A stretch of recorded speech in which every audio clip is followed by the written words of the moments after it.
सभी लोगों का स्वागत है एक बार फिर से मेरे चैनल पे। आज जो मैं वीडियो बना रहा हूँ ये मेरे चूज़े हैं जो कि 30 दिन के हो चुके हैं। इनका एवरेज वज़न 750 ग्राम आ रहा है और इनका एफसीआर और इन्होंने क्या फीड खाया है वो भी बता देता हूँ। अभी तक टोटल 80 बोरे खाना मैं इनको दे चुका हूँ दाना, जिसमें से 15 बोरी प्री स्टार्टर था और 65 बोरी ये खा चुके हैं क्रॉयलर वाला स्टार्टर। तो मोटा मोटा 4000 किलो इन्होंने खाना खाया है। 2450 बच्चे हैं और अगर इस हिसाब से एफसीआर में निकालूं तो इनका एफसीआर आता है 2.15 के करीब, जो कि नॉर्मल है। क्रॉयलर में क्रॉयलर फीड खिलाते हैं अगर आप, तो ये एफसीआर चल रहा है और बीमारी किसी भी प्रकार की कोई नहीं आई थी। इनको पहली, दूसरी और तीसरी वैक्सीन दे चुके हैं। चौथी वैक्सीन भी देने का समय आ गया है, तो आज या कल में इनको दे देंगे चौथी वैक्सीन।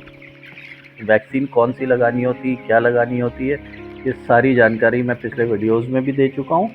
फिर से बता देता हूँ। पहली F1 लगता है, फिर उसके बाद F1 जो कि लसोटा होता है, उसके बाद आपकी लगेगी गंबोरो की सेकेंड वैक्सीन। फिर 21वें दिन पे लगेगी आपकी बूस्टर, लसोटा बूस्टर लगेगा। उसके बाद आपकी 28वें दिन पे फिर से रिपीट होती है गंबोरो, जो कि गंबोरो का बूस्टर होता है। और उसके बाद 35वें दिन पे इनको लगाई जाती है फाउल पॉक्स की वैक्सीन। और फिर आप जितनी लंबी भी फार्मिंग करें देसी की, आपको हर 28वें दिन पर इनको लसोटा रिपीट करनी पड़ती है, बूस्टर, हर 28वें दिन तक। और लगभग 6 महीने तो ये प्रोसेस रिपीट करना पड़ेगा। बाकी और कोई आपको वैक्सीन देने की आवश्यकता नहीं है, लेकिन लसोटा चलती रहेगी क्योंकि लसोटा रानीखेत की वैक्सीन होती है और रानीखेत काफ़ी खतरनाक बीमारी होती है, तो जो कि आती रहती है हर साल। फरवरी के महीने में तो ज़रूर आती है। तो सबसे अच्छा तरीका है कि वैक्सीन दे के रखो, आएगी, फार्म्स में आती है। और ये है कि अगर आपने वैक्सीन दे रखी है तो आपकी मोर्टेलिटी थोड़ी बहुत हो जाएगी, जैसी कभी कभी सीआरडी में जितनी होती है, उसके अलावा और कोई मोर्टेलिटी होगी नहीं। तो वैक्सीन लगाने का ये फ़ायदा रहता है। तो इसलिए जब भी फार्मिंग करें, सबसे पहली चीज़ का ध्यान रखें कि बच्चा जो है हैचरी से, जो कि 24 घंटे के अंदर पहले दिन ही लगती है उनको एक वैक्सीन, वो लग कर के आनी चाहिए।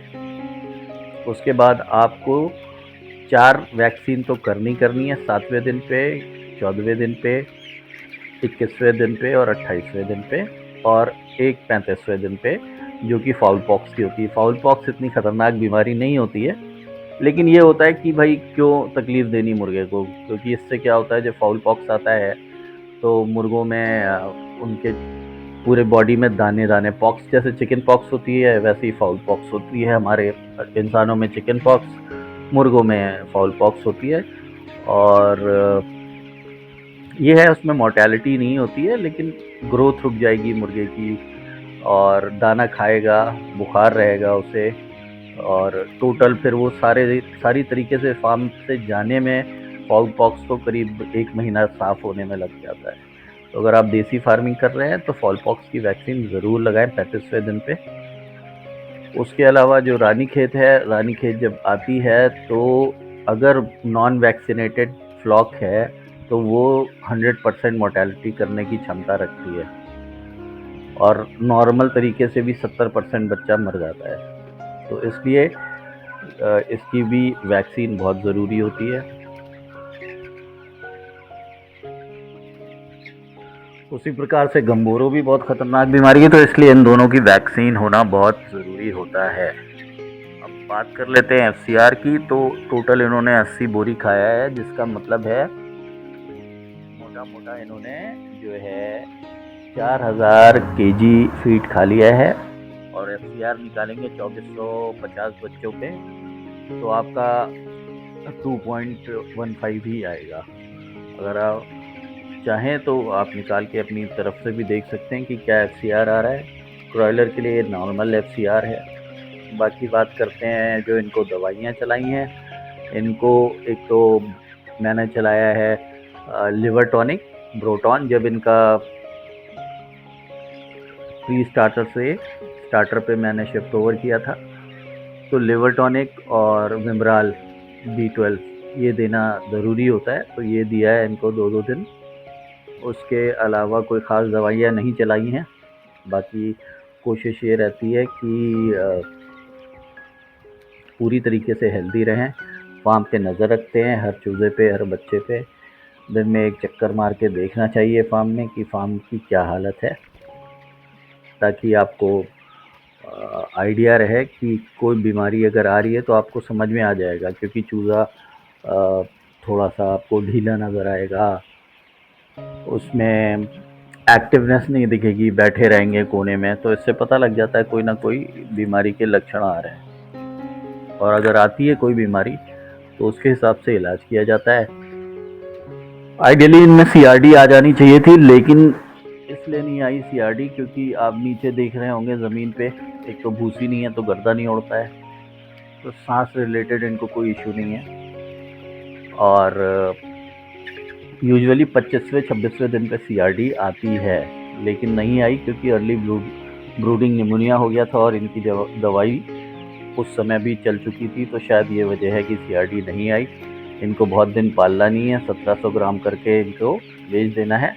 और ये अब वेट बहुत तेज़ी से पकड़ेंगे। अगले 10वें दिन या 7वें दिन जब मैं आपको अपडेट दूंगा तो ये 1.25 किलो के करीब हो चुके होंगे, 1200 ग्राम के ऑन एन एवरेज। तो तब बताएंगे क्या स्टेज है, क्या ग्रोथ है इनकी, ये सारी चीज़ें बताता रहूँगा आपको। और अगर किसी के मन में कोई सवाल अभी तक जितना मैंने बताया उसके बारे में आए तो पूछ सकता है। बाकी आप बच्चा देख रहे हैं, घूम रहा है, बढ़िया खुश है। मुर्गे मुर्गियों का परसेंटेज 50% है, क्योंकि इनको 1700 ग्राम पे बेचना ही है। शादी के जैसे मैंने बताया था आपको ऑर्डर है, तो कोई दिक्कत नहीं है, मुर्गा हो या मुर्गी हो वो कर देंगे। मार्केट में नहीं बेचना है तो उस हिसाब से कर दिया जाएगा। और वैसे भी FFG जब छोटा बिकता है तो उसमें मुर्गी मुर्गा नहीं देखा जाता है, जब बड़ा हो जाता है तो उसमें फिर मुर्गों की मांग बढ़ जाती है। क्योंकि रंगीन मुर्गा कोई भी हो, वो जब छोटा होता है तो उसमें ना मुर्गी पता चलती है ना मुर्गा पता चलता है आम इंसान को। हम और आप तो समझ सकते हैं जो मुर्गी के धंधे से जुड़े हुए हैं। तो कुल मिला के अभी तक का ये अपडेट है। बीमारियों के बारे में मैंने बता दिया, वैक्सीन ज़रूरी क्यों है। और कोशिश करिए आप लोग भी कि अगर फार्मिंग कर रहे हैं तो कोई भी वैक्सीन मिस ना करें। और जो सबसे पहली वैक्सीन मैंने बताई थी 24 घंटे के अंदर वाली, वो होती है मेरिक की होती है, जो कि हैचरी लगा के देती है। अगर कोई आपको चूज़े दे रहा है, कोई सा भी हो, सोनाली हो या कोई सा भी हो, वो आपको मेरिक की वैक्सीन लगा के दे रहा है कि नहीं दे रहा है, ये ज़रूर ध्यान रखिएगा। तो क्योंकि अगर मेरिक्स की वैक्सीन नहीं लगेगी तो मेरिक्स भी एक खतरनाक बीमारी है। 3 बीमारियां तो खतरनाक ही हैं, गंबोरो, लसोटा जिसके लिए लगती है रानीखेत के लिए वो, और तीसरी मेरिक्स। तो ये 3 बीमारियां बड़ी खतरनाक हैं और इनका ध्यान रखना बहुत ज़रूरी है। अच्छा, इसके अलावा कॉक्सीडियोसिस भी आती है, काफ़ी आती है, क्योंकि मुर्गा जो है कुछ भी कर लो, मुर्गा जानवर है और जहाँ बीट करता है वो वहाँ चोंच भी मारता है। अगर आप कितने भी अच्छे बर्तनों में दाना लगा ले, वो कुछ ना कुछ दाना ज़मीन में गिरेगा, और वो ऐसी ज़मीन होगी जहाँ पर मुर्गे बीट कर रहे हैं, है ना, अब वो उठाएगा। अब अच्छा, बीमारी ये फैलती कैसे है कॉक्सीडियोसिस? एक प्रोटोजोआ होता है, जो जैसे हमारे पेट में अमीबा चला जाए तो हमें जो है दस्त आने लगते हैं, पॉटी होने लगती है, तो उसी तरीके से एक ये भी प्रोटोजोआ होता है। ये अगर चला गया है पेट में तो फिर उन्हें खूनी पेचिश होने लगती है, और वो वहाँ तक पहुँचे उससे पहले उसको आइडेंटिफाई करना बहुत ज़रूरी होता है। तो आपको अगर कोई भी मुर्गा जो है दिखे ऐसा जिसकी बीट थोड़ी हल्की सी भी रेडिश आ रही है, तो आप समझ लीजिए कॉक्सीडियोसिस इस समय आपके फार्म में प्रेजेंट है। इसके लिए रैनकॉक्स और तमाम तरीके की दवाई आती है। रैनकॉक्स मैंने बता दी, ये चलाइए, साथ में एम्प्रोलियम पाउडर भी चलाइए। तो एम्प्रोलियम चला देंगे तो फिर कॉक्सीडियोसिस वाला जो स्यापा है ये बिल्कुल पूरी तरीके से ख़त्म हो जाएगा और फिर किसी तरीके की दर्द की ज़रूरत नहीं है। तो कॉक्सीडियोसिस का ध्यान रखिए। उसके अलावा जो छोटे बच्चों में और कोई भी जो है परेशानी नहीं होती है और ना मेरे पास आ रही है, तो ताकि मैं आपको बता सकूं। लेकिन जो होता है ना कि आप पहले से प्रोएक्टिव मेजर्स लेते हैं, वो लेना ज़रूरी है। वो सारे लिए गए हैं, कोई बहुत मुश्किल नहीं है फार्मिंग।